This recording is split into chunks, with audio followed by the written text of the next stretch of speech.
Ouvi também, o Josias escreveu a respeito disso, o próprio Trevisan já estava falando aqui, né? O texto do Josias é sempre muito bom. Lula usa o Washington Post para seduzir o voto moderado no Brasil. Vai lá, Josias, essa entrevista de Lula ao Washington Post, que impacto isso tem aqui no país?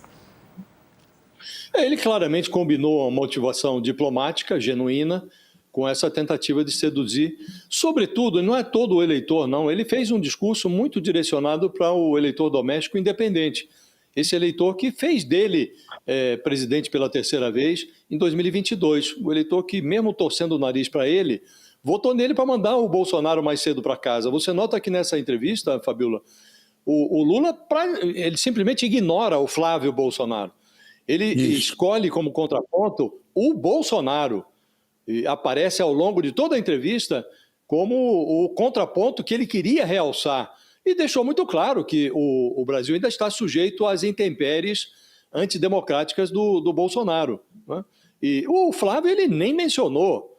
Então, claramente, ele estava falando para esse eleitor doméstico independente, evidentemente, ele deu curso à sua estratégia diplomática, que preciso realçar, que está muito bem conduzida. Se você considera a subserviência do Bolsonaro em relação ao Trump, no primeiro mandato do Trump, o Lula não fez senão o que deveria fazer mesmo, segundo seguiu a cartilha do Itamaraty, veio o tarifaço, vamos defender o interesse nacional, não vamos nos curvar ao interesse norte-americano, até porque não há razão técnica para isso, né? Então, ele fez esse discurso, enfatizou a preferência pelo diálogo internacional, em contraposição a essa opção eterna do Bolsonaro pelo radicalismo, pelo isolamento político, pela submissão ao trumpismo, apostou o Lula no pragmatismo do Trump.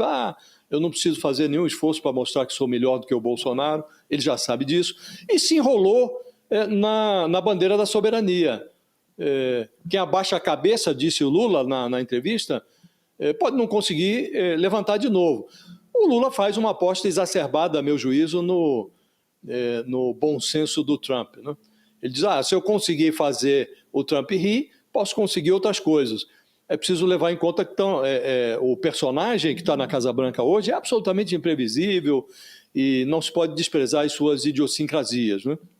E há um ponto fraco, a meu juízo, na entrevista. O ponto alto foi a insinuação do Lula de que o bolsonarismo ainda está espantando o Brasil com uma assombração fictícia, né? Ele falou, olha, eu não sou radical anti-americano. De fato não é. Se deu bem com o George Bush, se deu bem com o Obama, não há anti-americanismo no comportamento do Lula, perdão. Agora, tem um paradoxo, né? Porque com toda essa autoconfiança que exibiu durante a entrevista, o Lula acabou fornecendo matéria-prima para os seus adversários, né? Porque ele repete acertadamente, diga-se, que não há caminho alternativo para resolver essas crises que o Trump fabrica com o Irã, com a Venezuela, com a Cuba, não há caminho alternativo senão o diálogo e o bom senso, né? Mas ele não deu uma palavra que pudesse ser compreendida como uma restrição dele, uma condenação ao autoritarismo que viceja nesses países, que inferniza a sociedade desses países, né? Isso, evidentemente, pode ser usado aqui pelos adversários. Mas foi uma entrevista, do ponto de vista do Lula, muito competente, realçou o que tinha que ser realçado, fez os acenos que precisava fazer para esse eleitor independente e tratou do Bolsonaro, não do Flávio Bolsonaro, como a insinuar que o adversário não é o Flávio Bolsonaro, continua sendo o Bolsonaro, aquele que o eleitor independente de centro, mais moderado, mandou para casa mais cedo em 2022. Esse foi o objetivo do Lula nessa entrevista, realçar esse aspecto. Ele tenta reativar o fator democrático que lhe deu a vitória lá atrás, em 2022, por pequena margem, Fabiola. O professor Schneider quer também comentar essa declaração aí de Lula no Washington Post e fazer uma pergunta também ao professor Trevisan. Vai lá, Schneider. Eu particularmente acho que Lula foi muito bem. Acho que ele deu alguns recados importantes, né? Primeiro, que ele é da conversa e da conversa pragmática. Então, assim, hoje o meu maior... o comércio do Brasil com a China é muito maior do que os Estados Unidos, mas eu quero todo mundo, né? Então, ele está mostrando moderação e está mostrando também que ele é uma pessoa pragmática em relação aos interesses do Brasil. E aí vem a segunda coisa.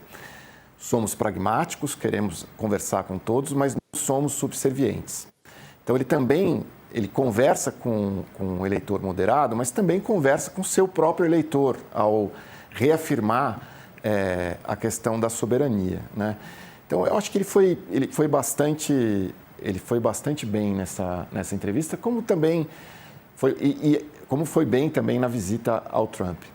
E está pegando uma onda boa, né? Porque eu acho que, ao mesmo tempo, você tem Flávio Bolsonaro lidando com Master, etc. Então, ele estava fora, não precisou falar sobre o assunto e pega uma agenda boa aí pela frente.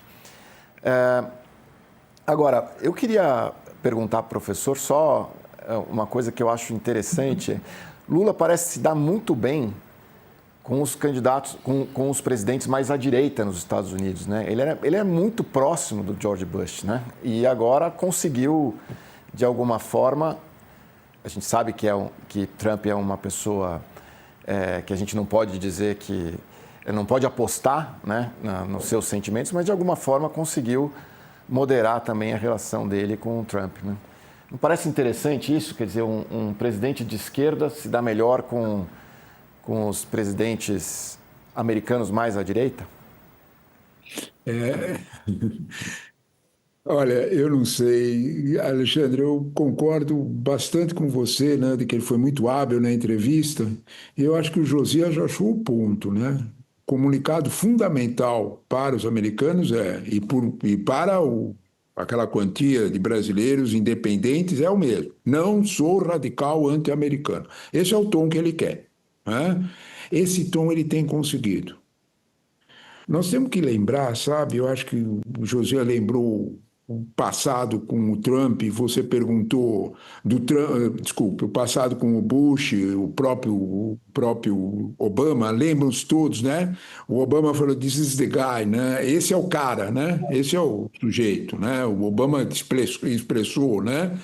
Então, de alguma forma, o que o Lula sinaliza, né?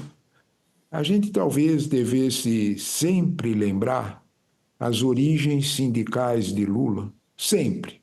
Não sei, Josias, você estava falando, a cabeça funcionou mais para o passado, né? Vocês lembram o Lula, líder sindical, próximo da FLCO, a grande sindicalismo norte-americano? A gente tem que lembrar, né? A gente acha que o Lula fazia o papel exato nesse sentido, né? Lula não tinha uma visão anti-americana quando ele era só líder sindical, muito pelo contrário. Tem livros sobre isso, né? Então, quando você olha de alguma forma para a consistência, para a visão externa do Lula, você encontra uma visão que sabe, Josias e Alexandre, me corrijam se vocês acham, que é essencialmente multilateral. E eu acho que ele é tão multilateral que cabe até fazer aceno para o Trump. Os americanos agora votaram no Trump. Sabe o que é que me passa? O Lula é político. E como qualquer político, ele vai dormir e acorda pensando em voto, né? Pensando em viabilizar essas eleições. Então, nesse caso, não mexer com o eleitor de centro é comportável. O Lula sabe, pode fazer a pesquisa do jeito que quiser, concorda inteiramente com o Josias. O problema não é o Flávio, o problema é o Bolsonaro. É 49 a 46. As pesquisas estão aí para quem quiser ver. Às vezes ela oscila para 48, para 47, é 1 ou 2%. Né? E um e outro, tanto Bolsonaro como Lula sabem que o maior inimigo é um e o outro, né? O Lula sabe o tamanho que tem Bolsonaro, Bolsonaro sabe o tamanho que tem Lula e sabem que não há liderança. Vamos repetir isso, vamos insistir nisso. Não há, é o problema que você estava apresentando antes. Não há liderança concreta. Eu gostei da expressão, hoje é boa, né? O programa está bom de expressões. O Josias disse, voto michuruca. Boa expressão, Josias. É exatamente isso, né? Sobra é Bolsonaro e Lula. Nesse contexto, talvez o recado dado pelo Washington Post é: Trump, você é imprevisível, mas tudo aquilo que o Richard Grenell fala com você vale. O que eu gostaria de chamar a atenção, meus amigos, para a ponderação de vocês, são as coincidências dessa visita do Lula. No dia da visita do Lula, a Câmara de Comércio Brasil-China divulgou no mesmo dia que entre 25 e 24 o investimento chinês no Brasil aumentou 45%.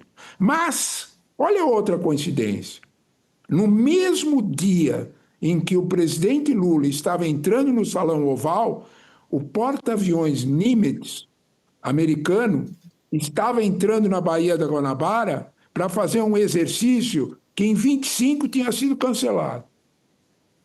Opa!